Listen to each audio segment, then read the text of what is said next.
CPM-നെതിരെ KK രമയുടെ മുൻ personal staff അംഗം bomb നിർമ്മാണത്തിനിടെ തന്റെ കൈക്ക് പരിക്കേറ്റെന്ന രീതിയിലുള്ള CPM പ്രചാരണം വസ്തുതാവിരുദ്ധമെന്ന് RMP നേതാവും KK രമയുടെ മുൻ പേഴ്സണൽ സ്റ്റാഫ് അംഗവുമായ R. റിജു സോഷ്യൽ മീഡിയയിലൂടെ തനിക്കെതിരായി വ്യാപകമായ പ്രചരണങ്ങൾ നടന്നുകൊണ്ടിരിക്കുകയാണെന്നും പടക്കം പൊട്ടിക്കുന്നതിനിടെയാണ് തനിക്ക് പരിക്കേറ്റതെന്നും റിജു ഫേസ്ബുക്ക് ലൈവിൽ വെളിപ്പെടുത്തി. ബോംബ് നിർമ്മാണത്തിനിടെ കൈക്ക് പരിക്കേറ്റെന്നാണ് CPM പ്രചരണം നടത്തുന്നതെന്നും കള്ളം പ്രചരിപ്പിക്കുന്നത് തുടർന്നാൽ നിയമ നടപടി ഉണ്ടാകുമെന്നും റിജു കൂട്ടിച്ചേർത്തു.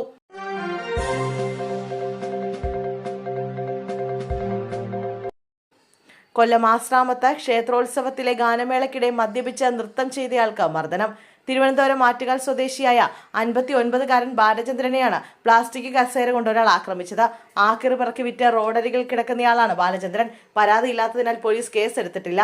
ആശ്രാമത്തെ ക്ഷേത്രോത്സവത്തിൽ ഗാനമേള നടക്കുകയായിരുന്നു. കാണികൾക്കിടയിലൂടെ ഗാനമേളയിലെ പാട്ടിന് നൃത്തം ചെയ്ത ബാലചന്ദ്രൻ മുന്നോട്ട് കയറി. മദ്യലഹരിയിലായിരുന്നു 57-കാരനായ ബാലചന്ദ്രൻ.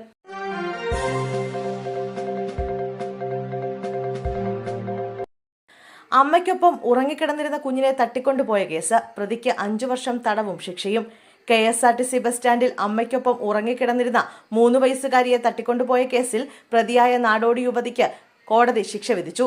കോയമ്പത്തൂർ മുക്കോട് സ്വദേശിനി ദേവിക്ക് 5 വർഷം തടവും 25,000 രൂപ പിഴയുമാണ് വിധിച്ചത്. കഴിഞ്ഞ വർഷം ഏപ്രിലാണ് കേസിനാസ്പദമായ സംഭവം നടന്നത്.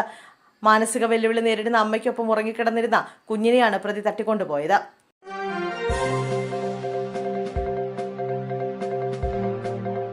പ്രതിപക്ഷ നേതാവ് VD സതീശന്റെ അവധിക്കാല വീഡിയോ വൈറൽ. കുടുംബത്തിനൊപ്പം ഉല്ലാസയാത്രയ്ക്ക് പോയ വീഡിയോ ആണ് വൈറലായത്. ഒരു ഗസ്റ്റ് ഹൌസിൽ കുടുംബത്തോടൊപ്പം സമയം ചെലവഴിക്കുന്നതും ട്രക്കിംഗ് നടത്തുന്നതുമായ വീഡിയോ ആണ് വൈറലാകുന്നത്.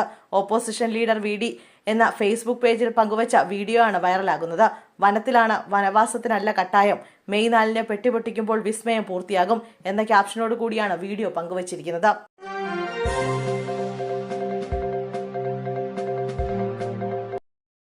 നവജാത ശിശുവിന്റെ മൃതദേഹം കണ്ടെത്തി. മദർ ഓഫ് ഗോഡ് കത്തീഡ്രൽ പള്ളിയുടെ പിറകുവശത്തായാണ് മൃതദേഹം കണ്ടെത്തിയത്. കൊഴിഞ്ഞമ്പാറ സ്വദേശിനി ഫ്രാങ്കോയുടേതാണ് കുഞ്ഞ്. പള്ളിയിൽ വെച്ച് പ്രസവിച്ച ശേഷം കുഞ്ഞിനെ ഉപേക്ഷിക്കുകയായിരുന്നു. ഫ്രാങ്കോയെ പോലീസ് കസ്റ്റഡിയിലെടുത്തു.